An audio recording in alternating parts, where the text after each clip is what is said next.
Olá, seja muito bem-vinda uma vez mais a mais um episódio do programa Mentes que Sentem.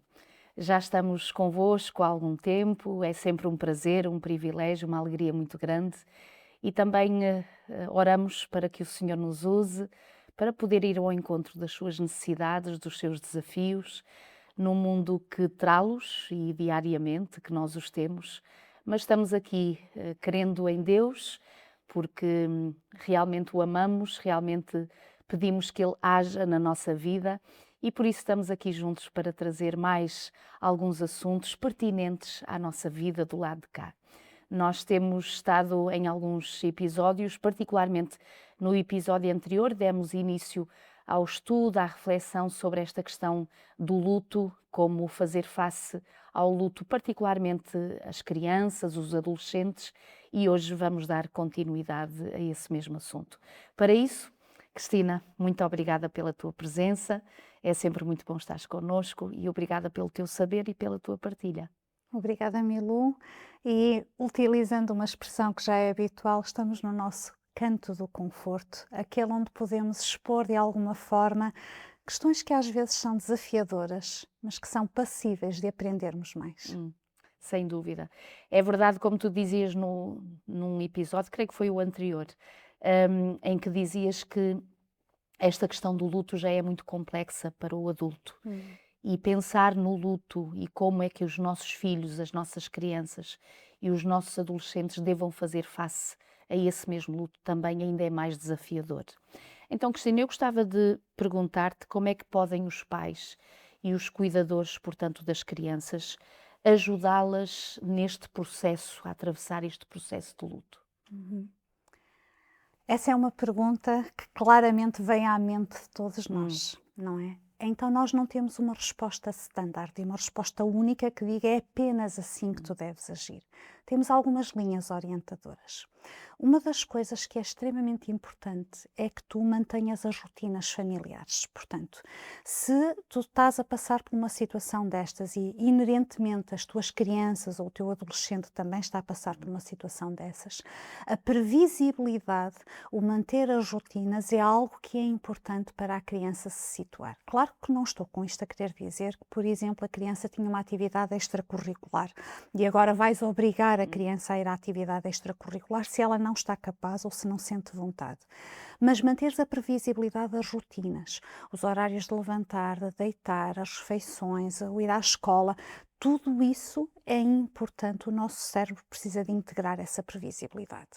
Outra questão é também informar as entidades que são relevantes na vida da criança sobre o que está a acontecer, nomeadamente, por exemplo, a escola ou até algum local onde tu tenhas uma atividade uhum, extracurricular, porque a criança poderá ter alguns comportamentos fora do normal. E se não for sensibilizada a entidade, não saberá muitas vezes como lidar ou como reagir com aquilo. Apoiar a criança na sua expressão emocional. Isto dito assim, nós podemos pensar, então traduz-me isto em uhum, termos práticos e permite-me dar aqui um exemplo recente. Recentemente uma amiga e colega de trabalho perdeu o sogro. Ela tem uma filha que tem neste momento 9, 10 anos de idade e uma das formas que esta criança encontrou de integrar esta perda foi criar um mural na parede do seu quarto, com fotografias e com recordações dela e do avô. hum, Então, ajudares a criança a criares uma expressão emocional é importante. Pode ser através de um desenho, pode ser através de fotografias, pode ser escrever uma carta à pessoa a mostrar o quanto gostava dela, pode ser até criares um tesouro secreto, vamos utilizar esta expressão, coisas que sejam significativas para ti. Já Agora, agora, desculpa, sim, Cristina, desculpa. interromper-te, porque estava-me a lembrar de um assunto que tu tinhas dito no episódio anterior, que falavas sobre se tivermos que dar uma notícia ou falar sobre Uhum. esse assunto, não deva ser no quarto da criança. Sim. E agora estás a fazer referência, creio que poder minimamente perceber de que essa criança, por exemplo, até de forma real, ela quis fazer no seu próprio Uhum. quarto o tal mural com as fotografias do seu avô. Qual é a diferença? Não há problema, mas Ok, aqui foi uma escolha voluntária. isso. Ou seja, eu posso entender que a forma como eu estou a processar a dor no meu espaço íntimo e no meu espaço seguro, para mim é importante que tu lá estejas. Ok. Enquanto que, quando estávamos a falar da questão de dar a Uhum. notícia, és tu que vais Uhum. invadir de alguma forma aquele espaço pessoal da criança. E repare, eu não estou com isto a querer dizer que é absolutamente contraindicado, Pois. não é isso. Uhum. O que eu estou a dizer é vamos ter alguma sensibilidade Uhum. relativamente a essa situação. Porque poderão haver crianças para quem isto não é relevante e poderão haver crianças que possam de alguma forma fazer Uhum. associações Uhum. e deixar de olhar para aquilo como um espaço seguro. Mas neste caso em particular tem a ver com o fator de escolha. Portanto, Exato. eu escolho como vou Uhum. fazer. Eu escolho como Uhum. vou organizar esta informação. Estava também a responder-te, porque a tua pergunta foi como é que nós poderíamos Isso. ajudar a criança. Mais uma vez volto a referir. O procurarmos ajuda especializada poderá ser necessário dependendo da intensidade da manifestação do luto, das reações Uhum. por parte da criança, ou a sua aparente ausência, que também é um fator indicador, e também a duração no tempo. E não é incomum tu teres crianças que no momento em que tu comunicas a perda até têm uma reação relativamente normal Uhum. e algumas semanas depois tu começas a perceber que a criança tem comportamentos, nós chamamos de comportamentos disruptivos, que fogem um bocadinho daquilo que é a normalidade e não consegues muitas vezes a fazer a associação com aquilo que aconteceu há uns meses atrás, Uhum. porque ficou, ou a criança tomou uma consciência diferente, ou ficou ali de alguma forma a não resolver e a colocar perguntas na mente da criança para as quais ela não tem respostas. Por falar em perguntas, não é incomum as crianças fazerem perguntas, muitas questões. Algumas podem ser feitas diretamente ao adulto, outras são feitas na sua mente, outras são feitas entre amiguinhos, entre grupos de Uhum. amigos. E há perguntas muito típicas, como por exemplo, porquê é que as pessoas têm que morrer? Eu também vou morrer, esta noção de que isto pode acontecer comigo também. Eu não sei bem com quem é que eu posso falar. Como é que é morrer? Afinal, o que é isto? E eu estou triste, eu estou estranha, porque é que isto me está a doer tanto? Será que eu posso chorar, mas os meus amigos vão fazer pouco de mim? Será que eu posso chorar em relação a isto? Uma pergunta, nós daqui a um bocadinho iremos ter a oportunidade, provavelmente, de falar um pouco mais sobre isto. Uma pergunta que é muito característica e nem sempre é expressa desta forma é: foi culpa minha? Uhum. Eu tive culpa disto? Eu portei-me mal? Foi por causa disso? Hum, e a pergunta é: mas eu só quero ficar sozinho. Ou a observação de só quero ficar sozinho. E eu estou muito zangado. E agora o que é que eu faço quando eu estou zangado? E uma questão que é muito transversal, seja a adultos, seja a crianças ou adolescentes, é: será que agora eu vou sentir-me sempre assim? Uhum. Isto são algumas questões exemplificativas que muitas vezes surgem na mente das crianças e dos Uhum. adolescentes. Tu referiste várias questões que as crianças realmente podem colocar. Eu também vou morrer, ou como é que é morrer, por exemplo, que tu disseste. Como é que então nós poderemos responder a este tipo de perguntas, não é? Porque acho que é isso que todos estamos à espera de saber. Ou seja, esta pergunta de eu também vou morrer, Pois. então a minha sugestão é: começa primeiro pelo impacto que isto Uhum. causa. Olha, eu compreendo que tu tens medo.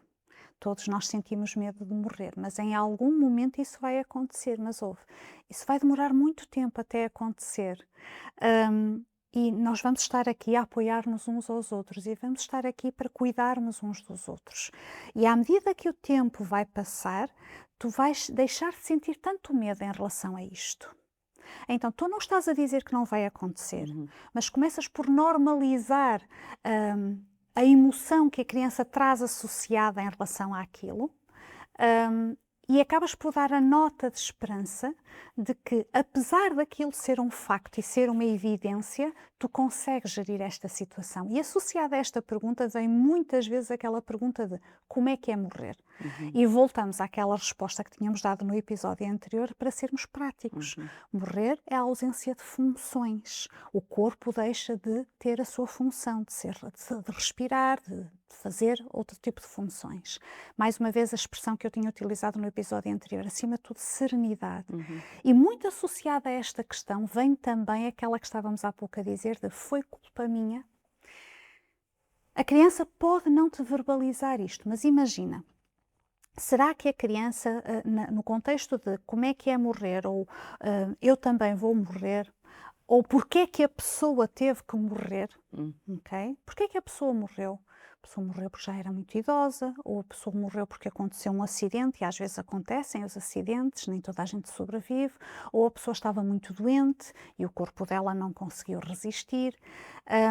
Então, se a criança não te fizer nenhuma questão, mas tu perceberes, a questão adicional, mas tu perceberes que há ali algo que não está muito claro, tu própria podes devolver a pergunta. E podes devolver a pergunta de, estás assustado? Tens medo? Ou tu tens medo que possas ter feito alguma coisa? Ou não ter feito alguma coisa que fez com que aquilo acontecesse com a pessoa? E dependendo da resposta que a criança te dá, posiciona-te de uma forma muito clara. E isto diz à criança, seja o que for que aconteceu, não foi culpa tua. Mas eu desobedeci ao avô. E o avô ficou triste. Ou eu não arrumei o quarto. Será que? Porque as crianças têm um mecanismo que todos nós temos, que é atribuir um sentido às coisas, uma explicação às coisas. E associar. E quando nós não conseguimos atribuir um sentido lógico às coisas, nós vamos fazer associações. E tu podes até dizer que disparate, lá foste tu. Mas para a mente daquela criança é uma associação lógica. Então, esta questão do foi culpa minha, mesmo que não seja dita audivelmente, é importante que tu devolvas claramente de não foi culpa tua. E sempre que te vier isso à cabeça, diz para ti, não foi culpa minha. Aconteceu. Por isto ou por aquele motivo, mas o que tu fizeste ou deixaste de fazer não interferiu com o desfecho da situação. Mas o avô ficou triste. Querida, o avô ficou triste da mesma forma como nós ficamos tristes às vezes uns com os outros, mas não foi isso que provocou a situação. Nós vamos ter com certeza a oportunidade de continuar nesta reflexão.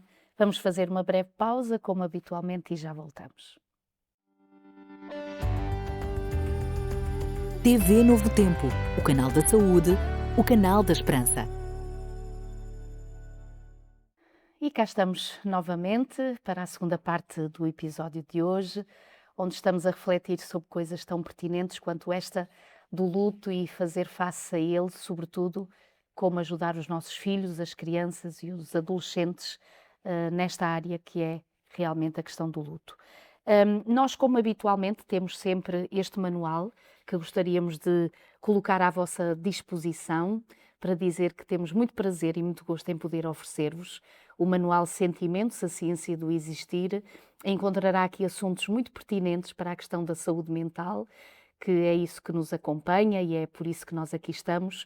Então, se desejar ter para si um ou mais manuais para si ou para oferecer, teremos muito gosto em poder enviar-lhe. É só mandar uma mensagem 933939291 e teremos muito gosto e muito prazer, sem dúvida, de poder enviar para a sua casa, que será uma mais-valia para si ou para algum querido ou algum amigo realmente que esteja a passar uma situação de dificuldade a nível das nossas emoções ou da nossa saúde mental.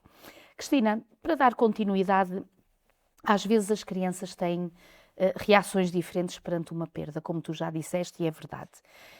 Aliás, até mesmo na nossa própria família, quando temos mais do que um filho, nós compreendemos que pode haver diferenças de reação. Não é por serem da mesma família e do mesmo pai e da mesma mãe que vão ter as mesmas reações.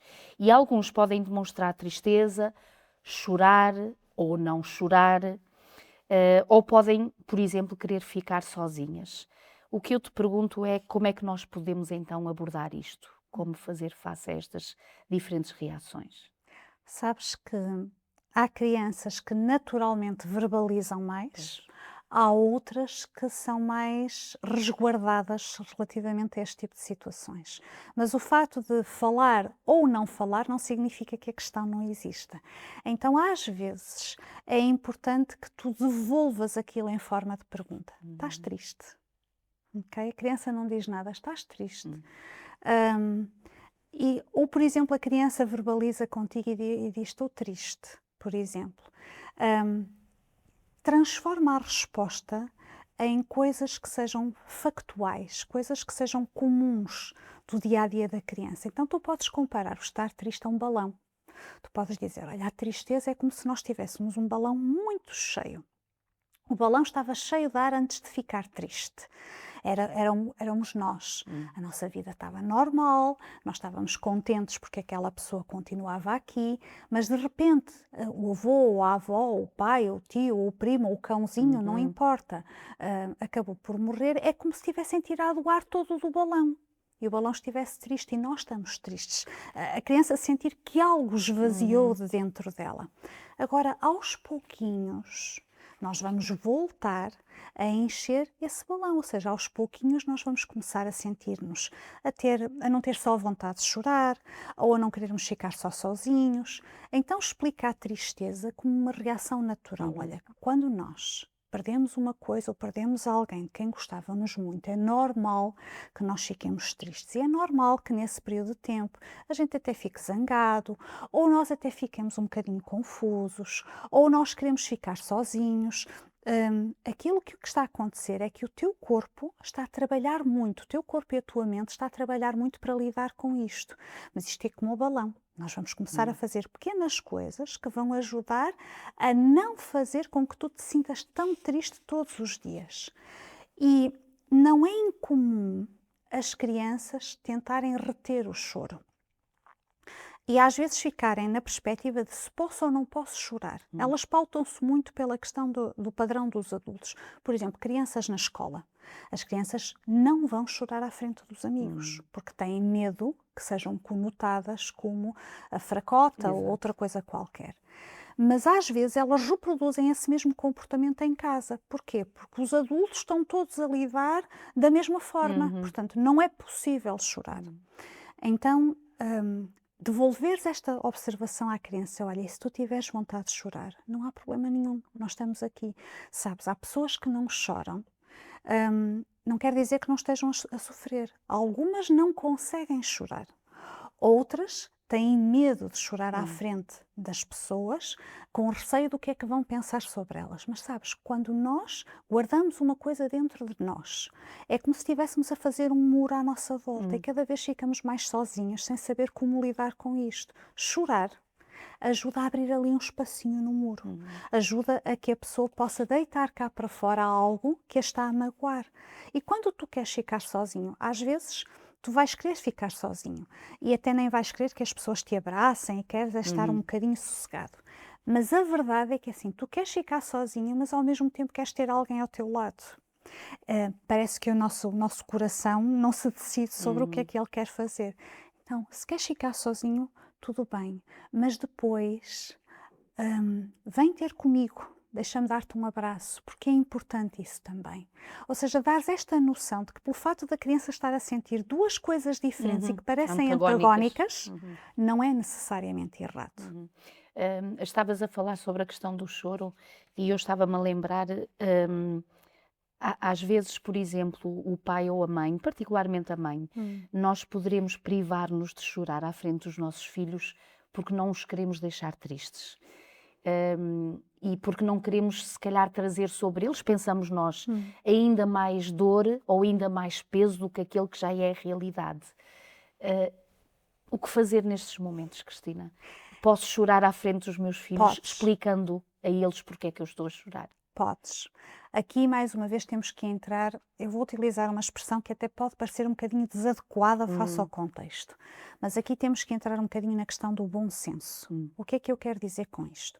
A criança tem percepção que tu estás triste e tu manifestas essa tristeza de alguma forma. Portanto, o facto de em algum momento a criança ver que tu começas a chorar, ou a criança ver que tu tens necessidade de sair daquele contexto, ou a criança perceber que tu não te rires da mesma maneira da brincadeira que a criança fez, isso não é necessariamente negativo. Agora, e aqui vem um esforço adicional por parte do adulto. Não deve ser o padrão constante de comportamento. Ou seja, Eu não tenho que estar alegre quando eu não estou alegre. Eu não tenho que me rir constantemente das graças que a criança diz. Mas, de alguma maneira, eu poderei trazer alguma normalidade ao nosso dia-a-dia. Eu não tenho muita vontade, mas eu lia-te uma história, vamos ler a história na mesma. Olha, a criança vê-te a chorar ou tu estás a ler a história e de repente começas a chorar. Explica, sabes? A mamã lembrou-se do avô quando leu isto. Lembras-te que o avô fazia esta brincadeira connosco? Mamã está triste, preciso só de um abraço. Pronto. Agora, é diferente de tu teres um comportamento constante, e aí sim já estás a pôr um peso sobre a criança, teres um comportamento constante em que a tristeza seja o único fator comum, o único denominador comum ao longo do teu dia-a-dia. Mas se tu explicares à criança e disseres, podes também dizer, olha, a mamã sente-se triste, mas isto não significa que vá ser sempre assim, a mamã está a fazer um esforço, estamos todos a fazer um esforço e eu gosto muito de ti. Termina sempre com uma nota de, tu és importante para mim, apesar de eu estar a sentir isso. Como é que, agora a questão da pergunta e que nós estávamos a refletir, da questão do choro e da criança estar a chorar, que tu falavas e achei esta expressão ou esta imagem muito interessante da questão do balão, não é? De perceber e entender que estes desafios ou esta realidade é comum a todos nós e não é por ser criança que não possa deixar de sentir um vazio. Sim. Não é? E qualquer coisa que ali falta, qualquer coisa que não preenche mais. Mas o que eu te diria é, como é que a criança se sentirá à vontade com quem poderá falar sobre estes assuntos? Porque às vezes as crianças, não é só o assunto em si, mas é a quem eles vão falar sobre estes assuntos. Por isso é que é importante tu alertares, por exemplo, a escola, ou alertares os outros contextos onde a criança está, pedires descrição, naturalmente, mas alertares. Porque muitas vezes a criança não vai falar diretamente. Pois.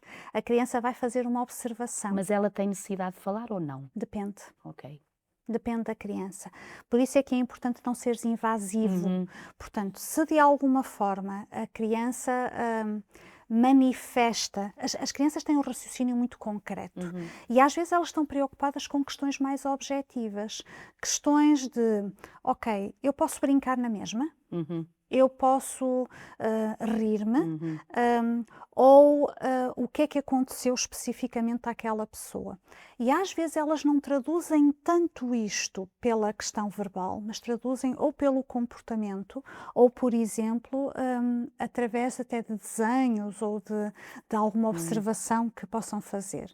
Então, se tu perceberes que a criança está menos bem, o que tu podes dizer sempre, ou melhor, desculpa, deixa-me voltar atrás agora, no meu raciocínio perdi-me. O que tu podes fazer é dar sempre esta nota à criança. Olha, eu sei que às vezes nós precisamos de falar com alguém. Portanto, quando tu estiveres triste ou quando tu estiveres com medo, tu podes falar comigo. Ou podes só dizer, combinar uma palavra, podes só dizer abraço.